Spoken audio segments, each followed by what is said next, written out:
हमारी ऑर्गन जो है, हमारे नाक, कान जो है, बहुत छोटे ऑर्गन है। अगर इनकी सर्जरी हमें पहले करनी थी तो हमें इन्हें पूरा खोलना पड़ता था। पर अब वो ऑप्शन जो है मॉडिफ़ाई हो गया है। जैसे हमारे पास दूरबीन अवेलेबल हैं, लेज़र अवेलेबल हैं, तो इन्हें खोले बिना हम दूरबीन के रास्ते बहुत सारे ऑपरेशन, बहुत सारी सर्जरीज़ बहुत ईज़िली कर लेते हैं। इसका मिनिमम है 85 डेसिबल से ज़्यादा लाउडनेस नहीं होना चाहिए और मिनिमम 8 आवर्स के लिए। इससे ज़्यादा कंटिन्यूअस अगर नॉइस एक्सपोज़र होगा तो फिर सुनाई की दिक्कत बहुत ज़्यादा होगी लोगों में। इसलिए आपको ये है कि कंटिन्यू बहुत ज़्यादा जो तेज़ हम बोलते हैं, बहुत ज़्यादा लाउड नॉइस में अगर आप बोलेंगे तो वो ज़्यादा दिक्कत होगा आपको। जो वो नाक कान गले के रोगों के इलाज का ये है हिसार का सबसे बड़ा हॉस्पिटल संतोष एडवांस ईएनटी हेल्थ केयर एवं कैंसर हॉस्पिटल। ये है ENT surgeon doctor Dishant Chhabra और डॉक्टर राज पुष्कर, और ये हैं ENT surgeon doctor Bhushan Kathuria, बेहद युवा, लोकप्रिय और बेमिसाल डॉक्टर। डॉक्टर भूषण के साथ में है मेडिकल लाइन से ही जयपाल जी, जो बहुत ही बेहतरीन इंसान हैं। हिसार शहर के लिए सबसे बड़ी पहल यह है कि कैंसर सर्जरी के लिए हिसार में इससे बड़ा सुविधा संपन्न दूसरा कोई हॉस्पिटल नहीं है। इसलिए हमने बातचीत की इन बेमिसाल युवा डॉक्टर से। आज बहुत ही बेहतरीन युवा डॉक्टर जो हैं, ईएनटी के स्पेशलिस्ट हैं, सर्जन हैं, उनसे आपको मुखातिब करवा रहा हूं और ज़िंदगी से जुड़े हुए कुछ अहम सवालों के साथ उनसे हम चर्चा कर रहे हैं। तो मेरे साथ हैं डॉक्टर दिशांत छाबड़ा, बहुत ही युवा और खूबसूरत है, काम से भी नाम से भी। और इधर बैठे हैं राज पुष्कर जी, राजस्थान से है मूल रूप से, हरियाणा में सेवाएं दे रहे हैं। दो स्टेट कैसे मिलती है ये भी अपने आप में कमाल है। डॉक्टर छाबड़ा, मेरा पहला सवाल ये है जी सर। कि अ, आज के आधुनिक दौर में जी सर। सर्जरी जो है कितनी एडवांस हुई है, स्पेशली गले को लेकर, कान को लेकर काफ़ी भ्रांतियां होती है लोगों में, आप बताइए। जी सर। सर, हमारी जो ब्रांच है ईएनटी, आज से 15-20 साल अगर हम पहले जाएँ, तो इसकी ज़्यादा सर्जरी अवेलेबल नहीं थी। उसका कारण यही था कि क्योंकि हमारी ऑर्गन जो है, हमारे नाक, कान जो है, बहुत छोटे ऑर्गन हैं। अगर इनकी सर्जरी हमें पहले करनी थी तो हमें इन्हें पूरा खोलना पड़ता था। पर अब वो ऑप्शन जो है मॉडिफ़ाई हो गया है। जैसे आपने बोला आधुनिक टाइम आ गया है, तो अब हमारे पास दूरबीन अवेलेबल हैं, लेज़र अवेलेबल हैं। तो इन्हें खोले बिना हम दूरबीन के रास्ते बहुत सारे ऑपरेशन, बहुत सारी सर्जरीज़ बहुत ईज़िली कर लेते हैं। इसका फ़ायदा ये रहता है कि मरीज़ को इमीडिएटली एकदम आराम भी आता है और बाहर से कोई चीरा-फाड़ी भी नहीं होती है, तो रिकवरी पीरियड भी बहुत ही छोटा रहता है। लगभग मैक्सिमम जो सर्जरीज़ है, जो हमारी एंडोस्कोपिक होती है, उसमें हम सेम डे या नेक्स्ट डे पेशेंट को डिस्चार्ज करके घर भी भेज देते हैं और पेशेंट अपनी रूटीन जो है दिनचर्या अगले दिन से ही शुरू कर सकता है। कुल मिलाकर बेहतर सेवाओं की आप ऑफ़ बात कर कोर्स। रही हैं। जी, जी। एक बड़ा बुनियादी सवाल है, जी, बच्चा जब जन्म लेता है, फर्ज कीजिए कि जी। 2 दिन का बच्चा है, तो कैसे ये जान लें कि अ, उसे ठीक से सुनाई देगा? क्या कुछ किया जाए? सर, आजकल जो है एक हमारे जो नेशनल प्रोग्राम है, उसके अंडर एक एक्ट आया है, उसके अकॉर्डिंग जो भी बच्चा अपने 9 महीने से पहले पैदा होता है, ऑपरेशन से पैदा होता है या उसे मशीन में रखने की अगर ज़रूरत पड़ती है, उसका एक मैंडेटरी मतलब एक टेस्ट कराना ज़रूरी है, जिसे हम ओएई बोलते हैं, जी। Auto acoustic emission. उससे हमें आइडिया लगता है कि बच्चे को सुन रहा है कि नहीं सुन रहा है। मेरा ये कहना है कि वो सिर्फ़ हाई रिस्क बच्चों में नहीं, हर बच्चे में होना चाहिए। एक बहुत छोटी-सी प्रतिक्रिया होती है, बहुत छोटा-सा टेस्ट होता है, जिससे हमें आइडिया लग जाता है और अगर हम टाइम से पता चल जाए, तो उसका इलाज भी हो सकता है। मोस्टली जो हम बच्चे देखते हैं जिसमें ये प्रॉब्लम आती है, जिनको सुनाई नहीं देता, तो माँ-बाप यकीन नहीं करते हैं और बहुत लेट लाते हैं बच्चे को। तब तक बच्चे के दिमाग की ग्रोथ हो चुकी होती है। उसके बाद वो बोलना सीख नहीं पाता है। वो कितने टाइम तक ये पॉसिबल होता है? जी, हमारा जो किताबें बोलती हैं कि 6 साल तक ये ऑपरेशन हो जाना चाहिए, पर जो आइडियल टाइम होता है, जिसमें बच्चे को मैक्सिमम फ़ायदा मिलता है, वो विदिन 2 इयर्स होता है। जिन बच्चों को सुनाई नहीं देता, अगर 2 साल के अंदर उन्हें कोक्लियर इम्प्लांट, जो सर्जरी का नाम है, एक मशीन लगती है। अगर 2 साल के अंदर वो हो जाए, तो बच्चा एक नॉर्मल ज़िंदगी जी सकता है आगे, उसे सुनाई भी नॉर्मल देगा और वो बात भी नॉर्मल कर पाएगा। लौटेंगे डॉक्टर छाबड़ा के साथ ही राज पुष्कर से भी हम बातचीत कर रही हैं। ये जो तम्बाकू का सेवन है, चेतावनी तो लगी है, हर जगह लगी है, लेकिन चेतावनी को कोई पढ़ता नहीं है। कितना खतरा है गले के लिए, नाक के लिए? तंबाकू के सेवन से मुंह के कैंसर सबसे ज़्यादा होते हैं। आजकल इंडिया में टोबैको च्यूइंग बहुत ज़्यादा कॉमन है। इसके साथ बीटल नट जो तो इसकी वजह से काफ़ी ज़्यादा कॉमनली और जो लोगों में ओरल कैंसर जो होता है, वो बहुत ज़्यादा कॉमनली हो रहा है।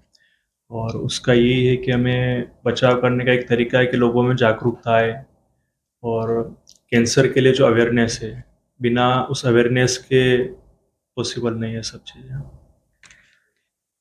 जिन लोगों का पेशा है पब्लिक डीलिंग का, बातचीत करने का, शोर-शराबे में रहने का, और कान की जो बीमारियाँ हैं, किस तरह की अवेयरनेस होनी चाहिए? किस तरह की वो पहल करें कि कितना वो बोलें, और वॉइस रेस्ट जो है किस तरह का होना चाहिए उनका? लाइफ़स्टाइल क्या हो उनका?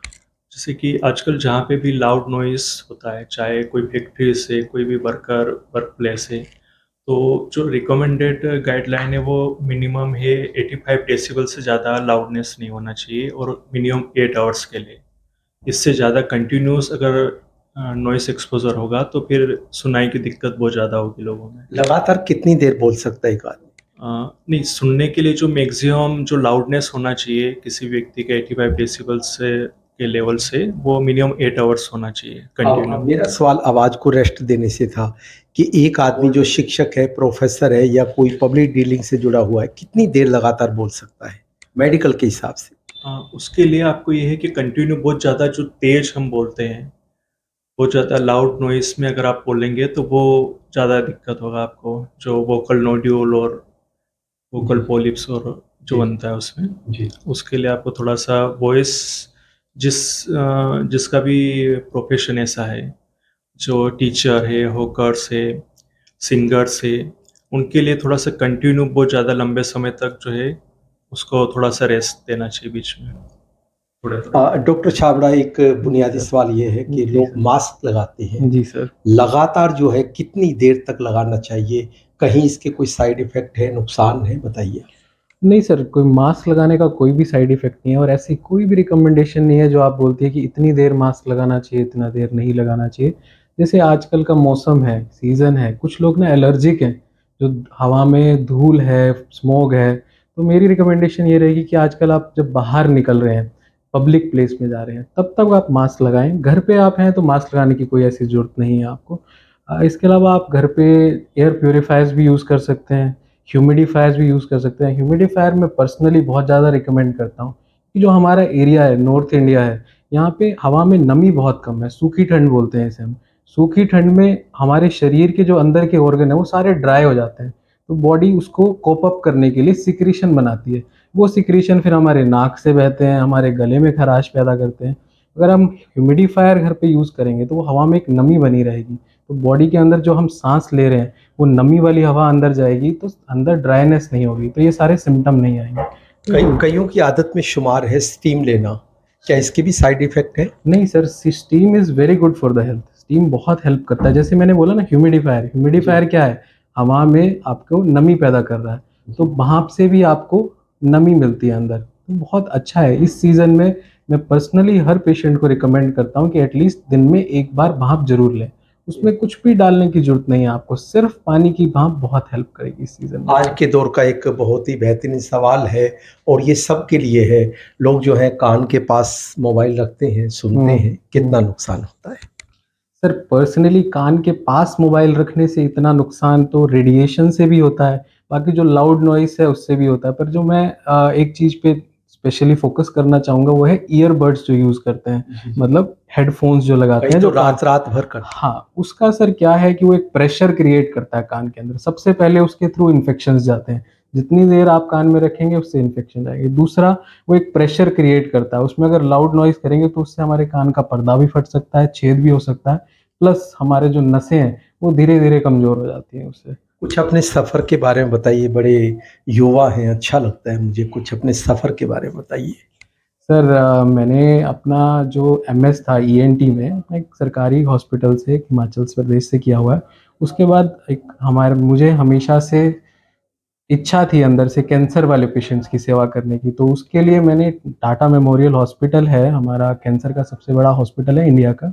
वहाँ से एक फेलोशिप प्रोग्राम 1 साल फेलोशिप करी है, जिसमें कैंसर की सर्जरीज़ मैंने सीखी, वहाँ एक्सपोज़र देखा, पेशेंट से कैसे डील करते हैं और उसके बाद मैं चाहता तो बड़े हॉस्पिटल्स में भी काम कर सकता था, पर मेरी इच्छा थी कि छोटी सिटी में जहाँ पे कैंसर की सर्जरीज़ अवेलेबल नहीं है, जैसे हिसार जैसी सिटी है, तो यहाँ पे एक मिनिमम अमाउंट में या फिर सेवा भाव से पेशेंट्स के लिए, कैंसर वाले पेशेंट्स के लिए एक हॉस्पिटल ओपन करने के लिए। तो उसके लिए हमने एक छोटा-सा सेटअप ओपन किया है। यहाँ पे पिछले 6 महीने से हम कैंसर की सर्जरीज़ कर रहे हैं, जो यहाँ सिटी में कोई भी नहीं कर रहा है, जिसके लिए पहले उन्हें एनसीआर की तरफ जाना पड़ता था, गुड़गाँव, दिल्ली। उसको हम यहीं पे कर रहे हैं अब सर्जरीज़ को। बहुत अच्छा रिस्पॉन्स भी मिल रहा है पेशेंट्स का, लोगों का बहुत प्यार भी मिल रहा है। पेशेंट्स भी आ रहे हैं, बहुत अच्छा लग रहा है। डॉक्टरी जो पेशा है चुनौतीपूर्ण है। सर चुनौतीपूर्ण तो है, पर मैं कहना चाहूँगा कि क्या नहीं है चुनौतीपूर्ण। चलना पड़ेगा हाँ, चलना पड़ेगा और चलते रहना है। स्पेशली जब आप कैंसर जैसी बीमारी के साथ डील कर रहे हो दिन में, तो बहुत टाइम आपको दुःख भी होता है देख के, परेशानी भी होती है, सोच भी आती है कि क्या करें, क्या ना करें, सारा दिन ऐसे देख के। बट फिर कहीं न कहीं जब कैंसर के साथ ठीक होके आते हैं पेशेंट सर्जरी के बाद, तो अच्छा भी लगता है कि जो पेशेंट 5 महीने भी नहीं जी सकता था बीमारी के साथ, वो 5 साल बाद ऑपरेशन के बाद आपसे आके मिल रहा है, आपको शुक्रिया बोल रहा है नई लाइफ़ देने के लिए। तो कहीं न कहीं मोटिवेशन भी मिलती है, वही चीज़ें हमें आगे और मेहनत करने के लिए उत्साहित करती है, मोटिवेट करती हैं। डॉक्टर राज, मैं आपसे ये जानना चाहूँगा कि आप राजस्थान से हैं मूल रूप से, अपने थोड़े से सफ़र के बारे में आप भी बताइए मुझे। एक्चुअली मैं एक विलेज लेवल से आता हूँ, क्योंकि मेरे पेरेंट्स भी फार्मर है और वहाँ से फिर इनिशियली स्टार्ट किया है। उसके बाद मैंने यूजी और पीजी एमपी से किया है। पीजी मैंने जीएमसी भोपाल हमीदिया से किया है। उसके बाद में सेकेंडरी डीएनबी और वो मैंने डीडीयू दिल्ली से किया है। उसके बाद में जो higher head neck surgery, skull base और वो सब सीखने के लिए मैं doctor Bhushan Khaturia and team से अभी जुड़ा हूँ कुछ टाइम पहले। तो डॉक्टर दिशांत छाबड़ा और राज पुष्कर का जो है तहे दिल से मैं शुक्रिया अदा कर रहा हूँ और अपने गले, नाक और कान का आप विशेष ख्याल रखें, क्योंकि ये सेंसिटिव अंग है हमारे शरीर के और दुनिया में हमारी आवाज़ है तो हमारी पहचान है। Mukesh Sodhi, news line Hindi.